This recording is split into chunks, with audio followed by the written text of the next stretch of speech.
이것이 진리고, 이것이 뭐야? 우리의 죄의식을 해결하는 거고, 내가 잘했든 못했든 의지를 가졌든 안 가졌든 우리는 진리와 인과의 흐름 따라 흐르기 때문에 마음을 비우면 즉시 청정해지고, 청정해질 때 우리는 죄의식을 벗어났다, 이렇게 말할 수 있습니다.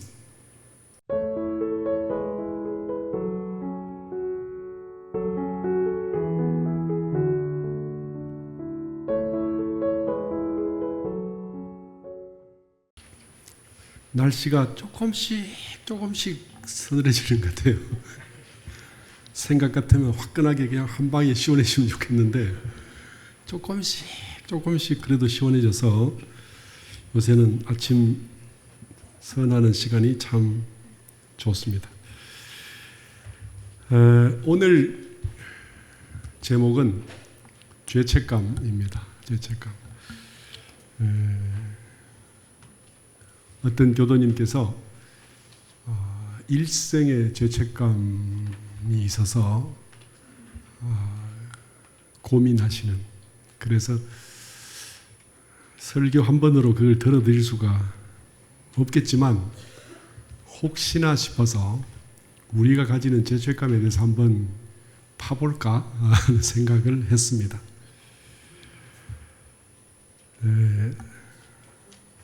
원래 죄책감은 사실은 제가 딱 한마디로 말씀드리면 착한 사람들의 병입니다.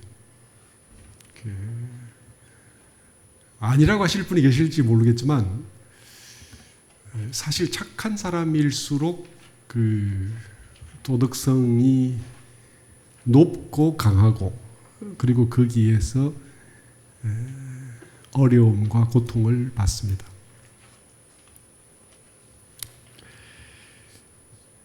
이 죄책감이 사실은 종교가 이 세상에 있어야 되는 이유 중에 이 문제를 해결하는 데 중요한 한 주제가 될 것입니다. 종교는 생사의 문제, 그리고 삶의 가치의 문제를 가지고 하는데, 그 삶의 가치의 문제를 그 중에 중요한 테마가 이 죄의 문제가 되죠. 그래서 많은 사람들이 죄를 이야기하고 스스로 잘못에 대해서 깊이 뉘우치고 그렇게 살아갑니다. 종교가 또 어떤 면에서 보면 죄라는 어떤 한 테마를 만들고 사람들로 하여금 그 죄의식에 시달리도록 만드는 원흉일 수도 있어요. 이게 종교가 착하라고만 이야기하면 좋은 종교는 아니죠. 그래서 도대체 죄가 뭐냐, 죄책감이 왜 나오냐를 한번 열어봐야 되겠다 하는 생각을 했습니다. 우리가 그 불교나 기독교나 혹은 모든 종교의 계문이 있는데, 그 계문을 보면 뭔가 착하게 살아라 이렇게 할 것 같지 않습니까?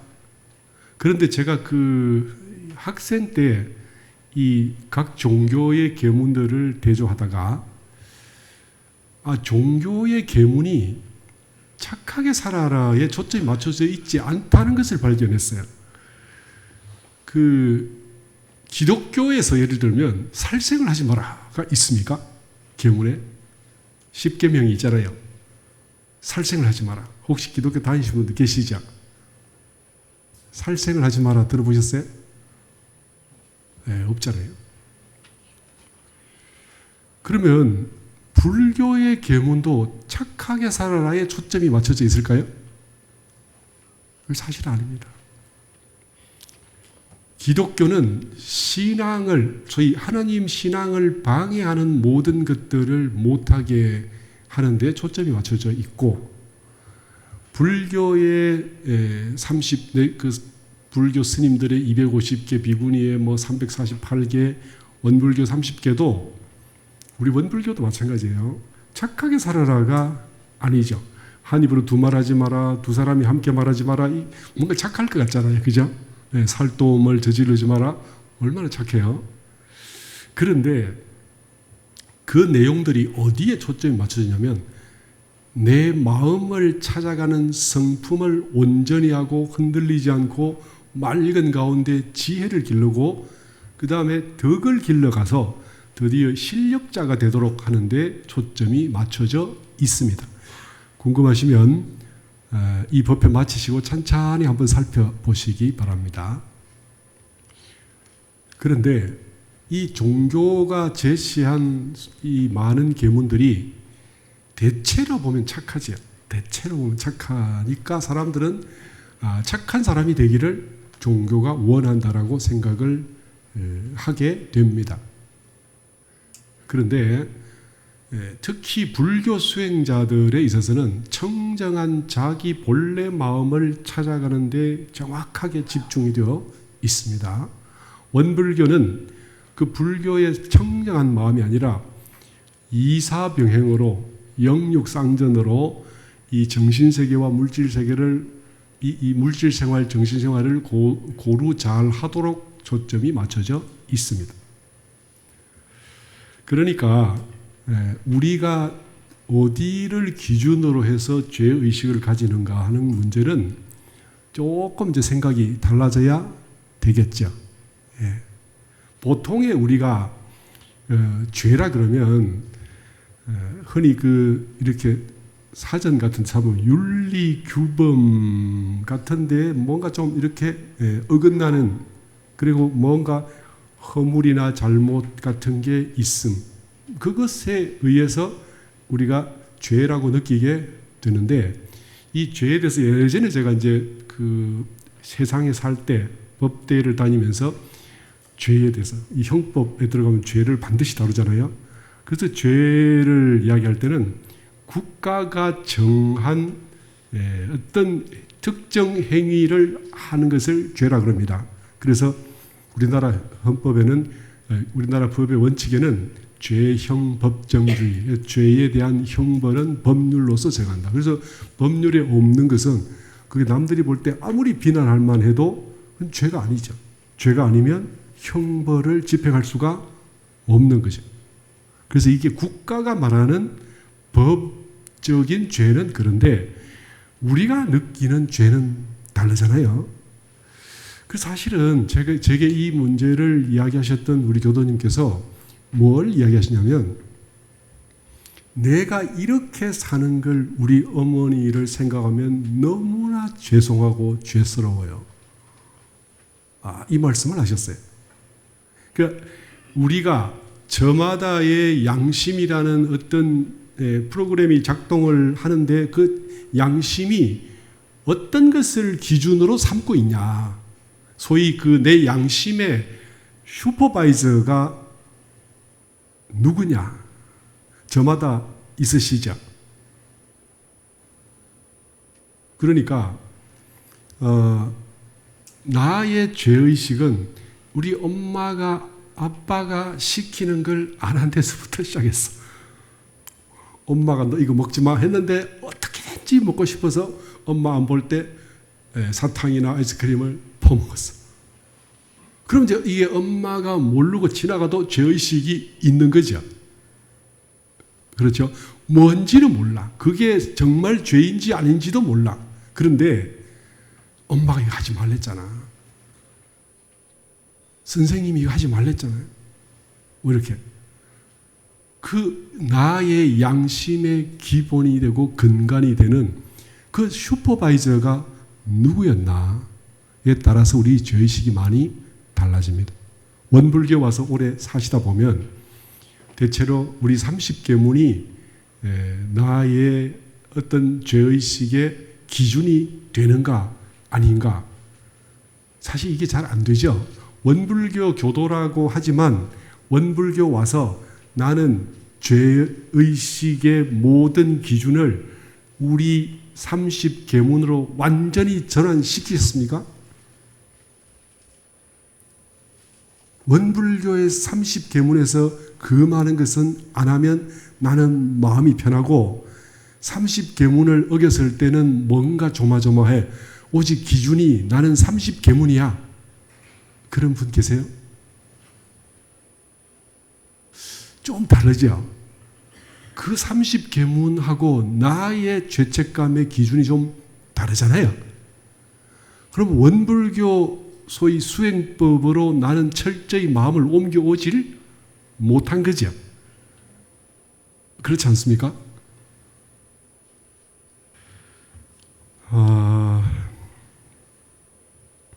죄의식은 사실은 그 원불교 옛날에 제가 그 간사 살 때 검찰청 보고서를 하나 보니까 범죄율로 봤을 때 원불교가요, 놀랍게도 불교나 기독교보다 더 높더라고요. 이거 뭐지? 놀랐어요, 제가 그 범죄율에서. 근데 참 이걸 공적으로 이야기하기가 좀 부끄럽잖아요. 이게 뭘까? 그래서 간사 때요, 마음이 물론 출가의 소원이 흔들리는 건 아니지만, 이거 뭐지? 그랬는데, 원불교 교도들이요, 상당히 자의적인 해석을 많이 합니다. 자, 내가 차를 운전해 가는데, 빨간불이야. 차가 하나도 없어. 지나가는 사람도 없어. 가십니까? 서 계십니까?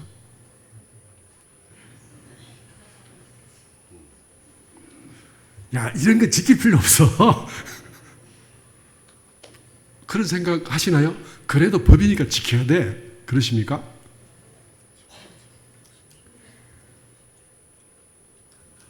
통계를 보면요, 요런 데서 원불교 교도들은 굉장히 자의적인 해석을 하십니다. 네. 그러니까 쉽게 말하면 험악한 강력범은 현저히 낮아요. 그런데 이런 애매한 데서 우리 교도님들은 상당히 자율권을 가지고, 그러니까 이게 그 대종사님께서 법률에서 어떻게 해요? 권장하는 내지는 금지하는 조항으로 피현이 되었으면 그 길을 따를 것이요, 이렇게 돼 있잖아요. 그걸로 피현이, 오히려 이거는 피현이 아니야. 이거는 해가 돼. 시간만 날라가. 그러니까 난 지금 여기서 불법 활용을 해야 돼. 우리는 불법 활용이라는 말을 참 잘 씁니다. 모르겠어요. 그런 중에도 불구하고 나는 지키는 사람이야 하는 분들도 계실 거라고 제가 생각을 해요. 자, 이런 것이 뭐냐면 죄의식과 죄의 기준이 다르다는 말이에요. 그런 거죠. 저는 처음에 못 모르고 이 검찰이 일부러 원불교 이미지를 나쁘게 만들려고 이거 이렇게 했나 하는 생각을 하기도 했었어요. 이 문제를 가지고. 그런데 좌우지간에 이것을 어떤 일을 하고 나는 거기서 죄의식을 느끼지 않을 수도 있어요. 그리고 어떤 일을 하고는 남들이 다 괜찮다라고 하는데 난 죄의식을 느껴. 뭐 이런 게 있죠. 그래서 이 죄의식이 생기는 것이 꼭 실질적인 어떤 법률이나 어떤 보편적 윤리를 넘어섰기 때문에 내가 죄의식을 느낀다고? 그것은 아닙니다. 근데 정말 우리가 걱정해야 될 것은 뭐냐? 그 숱한 과정을 지나면서 나 스스로 내 가슴 속에 차곡차곡 쌓여가는 이 죄의식, 그래서 나의 어떤 소위 자부심과 자의식과 떳떳함과 이 쾌활하고 세상을 향한 적극적 기운이 뻗어나오지 못하게 막는 이 문제가 사실은 큰 문제예요. 우리의 죄가 사실은 그 죄가 사소할 수 있습니다. 그러나 우리의 죄의식이 우리의 근본적이고 진취적인 본성의 문제를 누르거나 혹은 우리가 이 세상을 향해서 큰 은혜를 나툴 그 힘을, 방향을 막는다면 이 죄의식은 그 죄의식 자체가 또 하나의 커다란 죄가 됩니다. 실제로 많은 사람들이, 아까 제가 말씀드렸는데, 착한 사람 순서대로 죄의식이 강력하고, 그럼 왜 착한 사람들은 죄를 안 지어서 더 부담이 없을 것 그럴 수도 있잖아요. 그런데 인간의 생활이 어떻게 살든지 간에 우리가 완전한 법의 화신으로 살 수 없다라는 문제가 있는 거죠.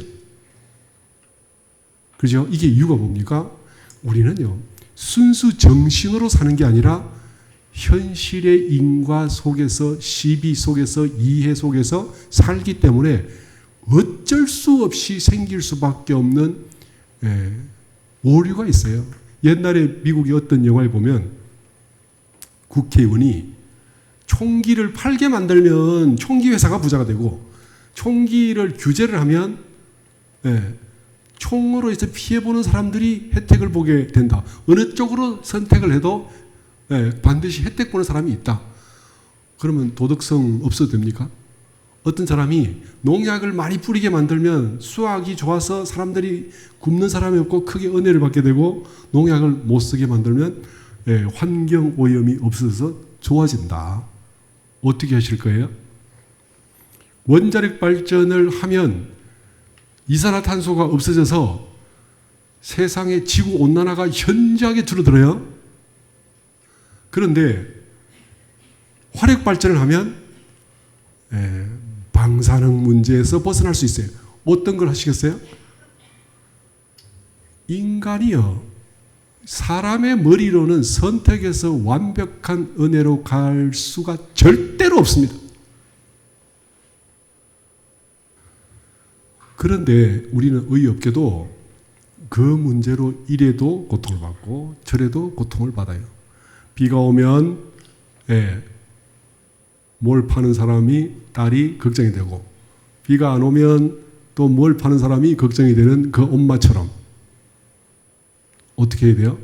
거꾸로 비가 오면 우산 잘 팔려서 그냥 고맙다 하세요. 이런 말이 뭐냐면, 인간이 사실은 그 죄의식이라는 자기의 딜레마에서 어떻게 해결될 것인가에 대한 약간의 답을 주고 있어요. 조금씩. 그죠?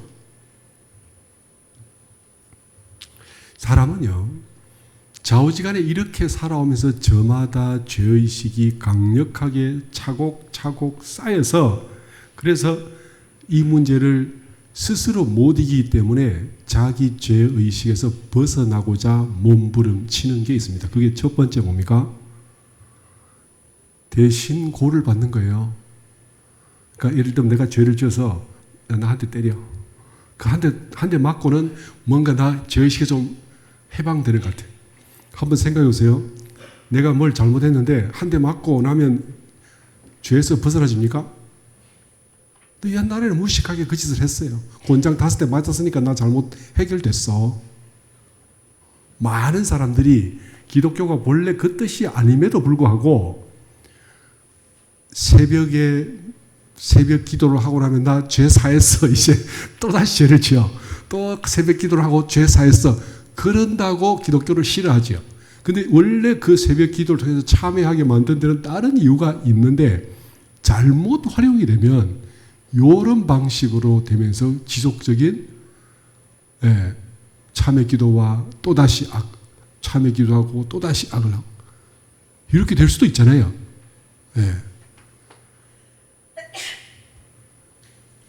또 하나는요, 금방 제가 이야기한 것처럼 이 신불, 예를 들면 뭐 예수님 십자가 앞에서 혹은 부처님 앞에서 죄를 참회를 세게 의식을 치르고 목탁을 치고 어떻게 해서 이제 나 죄 사함을 받았어. 그렇게 이제 해서 난 이제 죄 의식에서 좀 가벼워지려고 하죠. 그런데 종교에 대한 믿음이 확실하면 그걸로 완벽히 죄 사함을 받았다라고 스스로 생각할 수 있는데, 보통의 경우에는 그 의식을 하고 난 뒤에도 뭔가 뒤에 걸쩍지근하게 좀 남아있는 그 죄의식이 있잖아요. 어떤 소위 그 종교에서 제시하는 의례를 통해서 완벽하게 벗어나실 수 있으세요? 이걸 완벽하게 벗어난 사람이 혹시 있습니까? 그럼 그 사람이 더 문제일 것 같기도 하지, 왠지. 네. 나는 아들만 생각하면, 딸만 생각하면 미안해. 이런 마음 많이 가지시죠? 나 참 딸에게 미안해. 나는 엄마한테 미안해.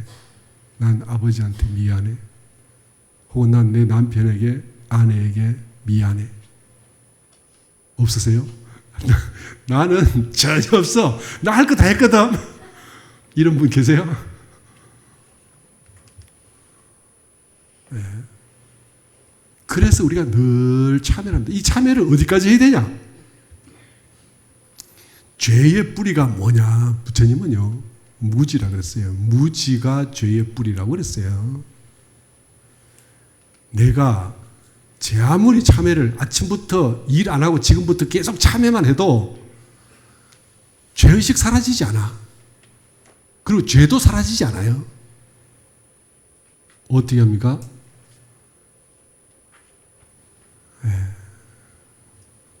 우리 참회물을 보면 이참과 사참이 있죠. 그죠? 그렇게 해야 사실은 근본적으로 이참이 돼야 죄에서 벗어나게 되는 겁니다. 그 죄, 이참이 뭡니까?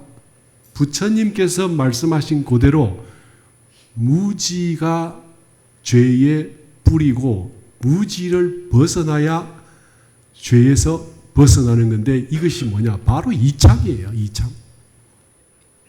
그렇죠. 우리는 내가 꿈꾸는 소위 이상적인 최고, 제가 이상이라는 표현이 좀 애매한데 이론적이고 어떤 사상적인 이상적인 부분에서 최고의 영역을 꿈꾸고 있기 때문에 그렇기 때문에 현실에 나와 이 매칭이 안 돼요. 이 매치가 안 되면 그럼 어떻게 해요? 나는 이 죄에서 벗어날 수 없어요. 죄의식에서 벗어날 수가 없습니다.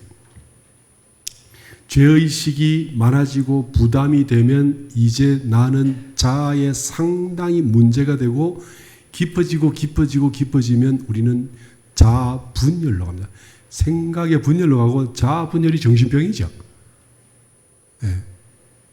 이게 가치와 의미를 내가 통제하지 못하고 통솔하지 못하고 시비가 남에게 시비받고 내 스스로 관리받는데 남의 시비는 두 번째고 내가 나의 정신을 분열시키게 됩니다. 정신분열에 소위 정신질환으로 간 사람의 100%가 남의 탓이 문제가 아니라 그 남 환경 살아온 경험들을 스스로 의미 부여하고 조절하지 못했기 때문에 만나버리는 것이 이게 정신질환이죠. 쉽지 않습니다. 그렇기 때문에 우리는요, 많은 여러 가지 방법을 통해서 죄의식에서 벗어나려고 발버둥을 치고 있습니다. 그 중에서도 가장 제가 볼 때 가슴 아픈 게 착한 사람일수록 죄의식이 커요. 양심을 스스로 깊이 찔르고 자꾸 찔르고 자주 찔르고 매일 찔르고 이렇게 돼서 이 고를 벗어날 수가 없단 말이에요. 이 답은요, 사실은 견성을 하지 못하면 여기서 해방될 수가 없습니다. 그러면 이제 해방 안 되는 방법도 있긴 있어요. 뭐냐면 죄의식 자체를 무력화시켜서 뭉개버리는 거죠. 죄의식이 현저히 낮아. 근데 아예 없을 수는 없습니다. 죄의식이 없어지면 어떻게 되면 얼굴이 화평해져요. 화평해져. 참 맑아지고 좋아집니다. 평소 때 보면 저 사람이 참 나쁜 짓을 많이 하는데 화평한 사람 있죠. 그런 사람 있잖아요. 그죠? 제가 보니까 내가 지금 하는 짓이 무슨 짓인지 모르는 사람, 그걸 스스로 이렇게 자기 검정 평가를 하지 않는 사람이 화평해. 얼굴이 순수하고 맑고 끝내줘요.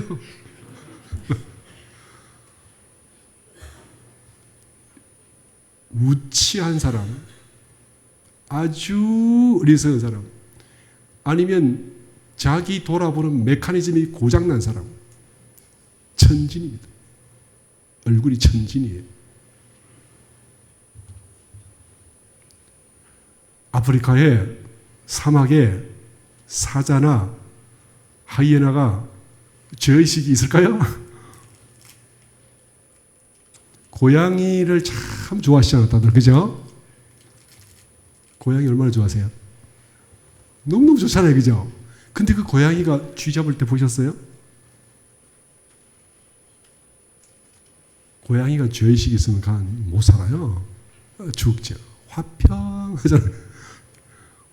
네, 털고르기 하고 있을 때 그 평화스러운 그 얼굴은 이쁘기가 그지없어요. 근데 우리는 그렇게 못하잖아요. 우리 그렇게 못하잖아요. 네. 근데 이 문제를 해결을 해야 돼요. 해결해야 되죠. 내가 도덕적 기준이 높을수록 우리는 고통 속으로 들어갑니다. 제가 보면요, 우리 교단의 어른들께서 얼굴을 보면 안 편해. 화사하지 않아. 그래서 처음에 저는 좀 놀랐어요. 아니, 부처님 좀 되면 얼굴이 그냥 구름 위에 나비같이 이렇게 화사해야 되는 거 아니야, 이게? 저분들 공부 제대로 한 거 맞아?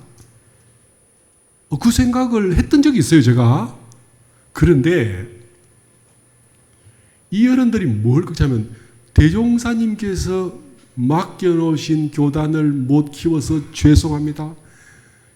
지금 이 시간에도 교단 구석구석에서 이 성장을 위한 걸음이 지체되고 있어. 그 죄책감으로 칵 들어있어요.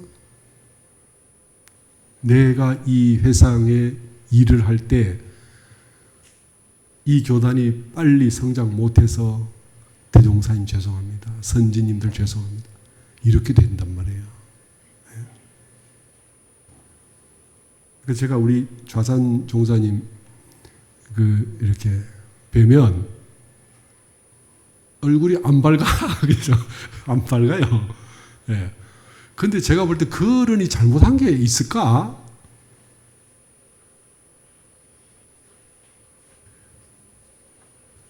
근데 저는 그 어른처럼 일에 10분의 1도 100분의 1도 못하면서 편안해요. 그죠? 천지분간 못하고 하니까 이렇게 뭐가 죄인지도 몰라, 제가. 이런 문제가 있어요. 제가 오늘 이 이야기 하려는 건 아니고 좌우지간에 내가 지금 생각하고 있는 죄의식에서 벗어나자. 우리는요, 내가 어떻게 살아도 내가 원하는 대로 살 수 없어. 그렇게 할 수 없어요. 하실 수 있는 분 계세요? 그렇게 할 수 없어요. 내가 할 만큼 하는 거예요. 할 만큼 하시고, 그죠? 죄책감으로 나를 괴롭힐 때 사실은 내가 엄마한테 미안해. 엄마가 내 사는 모습을 보면 내가 부끄러워서 엄마한테 너무, 엄마가 내가 그렇게 행복하도록 늘 염원하셨는데 엄마 미안해, 나 그렇게 못 살았어. 근데 사실 그것보다도요, 나한테 미안해. 나한테 내가 행복하게 잘 살고 정말 은혜롭게 기쁘게 살아야 되는데 난 그렇게 못 살 뿐만 아니라 못 사는 나를 늘 이렇게 볶아서 힘들게 나를 힘들게 하고 나를 괴롭히고, 그거 좀 벗어나야 되겠죠. 내 앞에 어떤 업이 오고 어떤 상황이 벌어져도 그걸 나의 죄의식과 연결시키지 말자. 엄마 아빠가 이혼하면 제일 죄의식을 많이 가지는 아이들이 초등 4학년 이전의 아이들입니다. 얘네들은 엄마 아빠 이혼이 자기 문제라 생각하고 고통스러워하고 그걸 헤어날 수가 없어요. 근데 할머니가 봤을 때도요, 우리 손주, 네가 잘못이 아니야. 내 손주야, 내 손주야. 네 잘못이 아니야. 근데 그걸 자기 잘못으로 여기잖아요. 우리가 내가 가지고 있는 죄의식이 사실은 잘못됐어요. 내가 다음번에 한 번 더 기회가 주어지면 그렇게 안 할 생각을 하지만 난 그럴 역량이 없어. 난 그럴 능력이 없습니다. 난 그럴 지혜가 없어요. 또 그렇게 한다고. 지금 내가 하는 게요, 최선이고 제일 정성스럽게 했는데 이유가 뭐냐? 그게 내 능력의 한계고 내 지혜의 한계거든요. 그래서 내게 주어지는 것 기쁘지 않고 달갑지 않고 옳지 않지만 기꺼이 편안하게 받아들이셔야 됩니다. 이게 죄의식을 벗어나는 제1번이에요. 사람이요, 어떤 사람은 나쁘다라고 말하지만 그 사람 그럴 수밖에 없는 지적인, 그 다음에 인성적인 혹은 정보에서 혹은 실천에서 한계에 딱 부닥친 거예요. 만약에 진짜 나쁜 사람이라 하더라도 대종사님 표현하면 도척이 우물 옆으로 지나가다가도 빠지는 애를 건져준다. 그거 이제 맹자께서 하신 말씀이죠. 성선설이라고. 조건과 상황이 되면 할 수 있고 해준다니까요. 이런 것들을 받아들이셔야 돼요. 그리고 이 죄의 뿌리가 어디서 왔는지를 자꾸 연말을 해서 아셔야 됩니다. 아셔야 돼요. 그리고 제일 먼저 내가 죄의식에서 해방이 돼야 됩니다. 그리고 이렇게 살아온, 그렇게 애써온 내 아들아, 내 딸아, 정말 고맙다. 엄마가 그렇게 할 거예요. 엄마가 만약에 그 전후 좌우 상황을 다 안다면. 그래서 이 세상에 누구도 어떤 사람을 꼭 집어서 너 진짜 나빠 하기가 어렵습니다. 정말 너 잘했어. 그 사람이요, 자기 재주, 자기 실력 아니었을 수 있어요. 운이었을 수도 있고. 그리고 만약에 그게 자기 능력과 자기 실력이었다면 그 사람은 굉장한 실력을 가진 사람입니다. 단지 우리가 얼마나 지적이냐, 얼마나 유능하냐, 얼마나 안목이 트였냐, 얼마나 성품이 맑으냐의 문제에 해당되는 것이기 때문에 어떤 행동을 그때 이랬었으면 좋았을 걸, 그때 그랬었으면 좋았을 걸, 이거는 하지 말자. 이게 진리고 이게 우리가 죄의식에서 벗어나는 길입니다. 만약에 그게 억울하고 뭔가 난 제대로 하고 싶다 생각이 드시거든, 견성하세요. 그러면 해결돼요. 이 세상에요, 모진 악한 사람 있는 줄 아세요? 그런 사람 없습니다. 배운 게, 들은 게 습관이 한계가 있을 따름이죠. 그래서 부처님은요, 소위 자와 비를 일으키시는 겁니다. 보면, 자, 어리석어서 그래. 어리석어서 그 자리 두면 안 되면 그 자리 안 두고 옮기면 되고, 그 자리에 둘만 하면 그 자리 두면 되는 거고, 내가 어리석은 수준이 이 정도 되면 그 자리를 떠나야 되고, 그걸 해결할 만하면 그 자리에 있어야 되고, 그냥 그렇게 하는 거예요.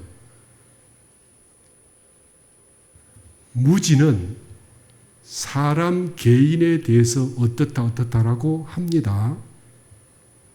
그러나 알고 보면 모든 사람은 다 똑같아요. 이게 뭐냐면 소위 평등성지라는 우리 이렇게 사지 있죠. 사지. 대원경지, 평등성지, 성소작지, 그 다음에 묘관찰지, 이 4개 있단 말이에요. 그 중에서 평등성지가 뭐냐면 일체 사람들이 왜 평등하냐? 진리기 때문에, 법이기 때문에. 어떤 물방울은 하늘에서 떨어지고 어떤 물방울은 하늘로 올라갑니까? 그렇지 않아요. 이 세상에 법을 넘어선 존재가 있습니까? 법을 넘어선 생각을 할 수 있는 사람이 있습니까? 그런 사람 없잖아요. 그래서 모든 중생이 다 인과와 법을 따라 있고 그 안목만큼, 그 역량만큼, 그 인연만큼 취사를 하게 됩니다. 이걸 알고 나면 어떤 쪽이, 어떤 법은 나쁘고 어떤 법은 좋다. 그렇게 사람이 만든 만일에 법률이라면 그럴 수 있어요. 그러나 천지의 이치를 놓고 어떤 이치 나쁘고 어떤 이치는 좋다라고 할 수는 없죠. 이걸 정확하게 알면 우리는 죄의식에서 완전히 벗어나게 됩니다. 그리고 내가 잘못한 것에 대해서 자책하는 일도 확 줄게 되고 더 지나면 스스로의 인과의 잘잘못에 대해서 평가를 안 하게 되기도 합니다. 평가가 무의미하게 되기도 합니다. 그게 정답이죠. 그러니까 이걸 어떻게 하냐. 결국은 답이 견성이잖아요. 그죠? 견성을 못하거든 대산종사께서 법을 꾸어오고 빌어와서라도 그걸 하라. 이렇게 말씀을 하셨죠. 다만 사람 따라 다른 이유는 그 사람의 역량이나 들은 바나 아는 바 인과가 그 자리에 적합하지 않다. 그것밖에 없죠.